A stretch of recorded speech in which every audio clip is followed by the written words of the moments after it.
Structure your thesis, you not only have the possibility to divide it into multiple chapters and respectively multiple files for a better overview and not having everything in one big file, but you will also want to separate it into not only chapters, but sections and subsections and so on and so forth. As you can see, the idea of the thesis template is that every chapter has their own file. So as you could see, we had a chapter introduction, a chapter state of the art, and so on and so forth. And if you have a look in those chapter documents here, I'm going to open the now empty state of the art chapter file. You can see that there is a chapter statement, and the chapter command or the chapter macro, it gives you exactly this. Here it gives you the heading of a chapter and also starts adding this little bit here that says chapter 2. In this case, it's chapter 2 because it's the second chapter command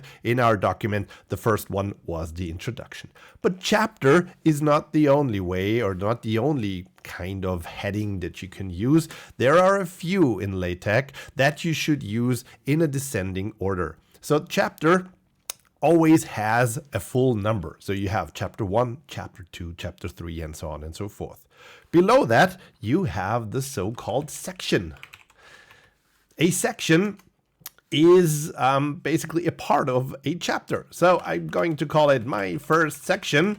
And once I recompile this, you can see that the section is being created. And we will get, since we're in chapter number 2, we will get a section 2.1. I'm going down here. There it is. My first section. It gives us a 2.1, my first section. And in this order, we can continue. So below our section, we do have a subsection. Yeah, and subsection is my first subsection.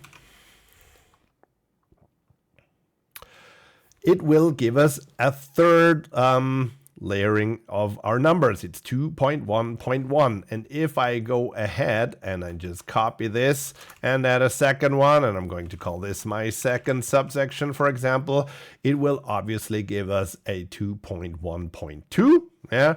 And should I go along and just copy my section command here and add let's add it here in between, yeah, and let's call this my second section. Yeah, you see that the numbering will change. So this will stay 2.1.1, but this will shift to a 2.2.1 because the second section has become 2.2. So you see, you do not need to take care of all of these things. LaTeX does it for you.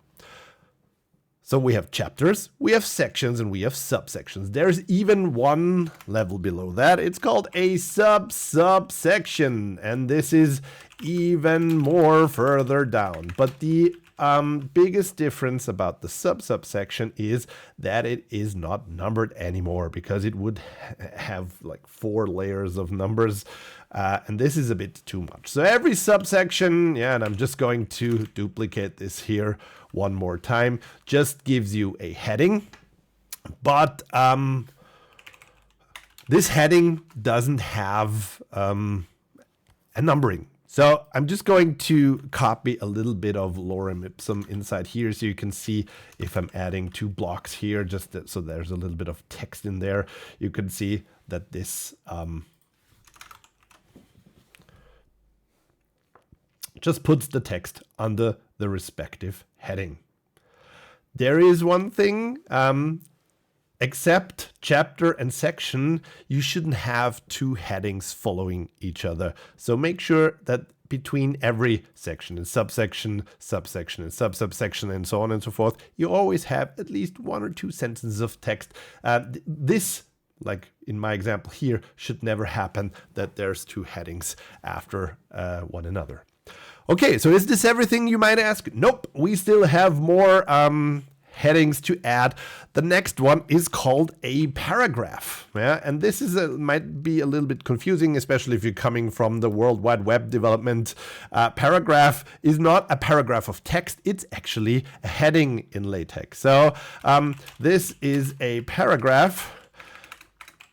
And I'm going to add some text here. And as you can see, I'm going to add a colon here, because if I add my lorem ipsum behind that, you can, or you will notice that my paragraph, and it's appearing here, doesn't make a new line. It basically just leaves a bit of spacing, and then the text already starts. So make sure to add the appropriate punctuation here. A colon is usually what you want to have.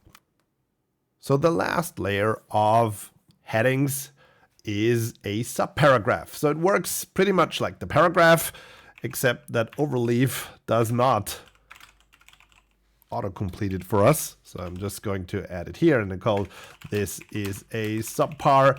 I'm going to add a colon again, because the same for the subparagraph as for the paragraph is correct, that it does not start a new line, and it is already a little bit indented. So these are the 6 heading levels that we have available in our text. Now that you've seen how to structure your text, one remark: just use them from section to subsection to subsubsection to paragraph to subparagraph whenever you need them.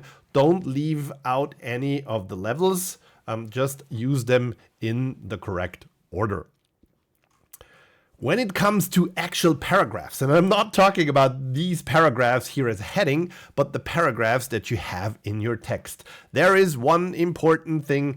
The only thing you need to know if you want to start a new paragraph of text in your thesis, just leave a blank line. That's all there is. We have our lorem ipsum here, and I'm just going to add a second lorem ipsum behind that, and even a third one, and all I'm doing here is leaving a blank line. And once I recompile it, you can see this is how paragraphs, in the sense of a text paragraph, how they work in LaTeX. There is no need for any new line statement. You might see 2 backslashes in a row. Don't do that. Just leave an empty line. This is all you need to have for a new paragraph in your text. Yes, this might seem a little bit uncommon at first, but this is how professional books are usually created. This is how paragraphs in text are set. So just leave it like that. It keeps the flow of the document, and it's all you need to know. When it comes to other text formats, you can resolve, or you can resort to these buttons up here. So should you want to use bold font, just click here, press the bold icon, and it gives you a text BF command that makes one or multiple words bold. You can see here that it appears in bold text. Should you want to italicize something, you can use text IT, which gives you an italic font. And there is also a second one that is basically not up here, but you can use as well. It's called emphasize \EMPH. You can see here that basically does the same as text IT. It emphasizes a word and gives you an italic font style. And should you need to, or should you have the need for a text with a fixed font width, which is usually the case if you need to write about programming functions or something like that, you can use \text TT, and just put any word in there, and this gives you the typical typewriter look that you can see here in the word Amet. It gives us a fixed font width, and it's great for, let's say, function names or stuff like that. So those are usually the most basic things. There are a few others that you can use. You can use slanted text with text SL, which is a bit of a less invasive method in case you want to emphasize some words, but you don't want the italic font style, but just a little bit of a slanted font. This is not that much of a change. So if you want to emphasize a few words, let's say the company names and stuff like that, sometimes slanted text is also an option. You shouldn't really underline words unless absolutely necessary. LaTeX obviously has its own command for that, but it is not done in modern typesetting. So underlining is not something I'm going to show here.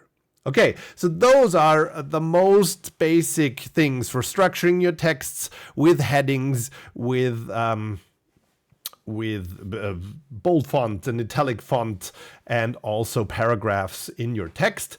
I have a few others, but those will be in another video.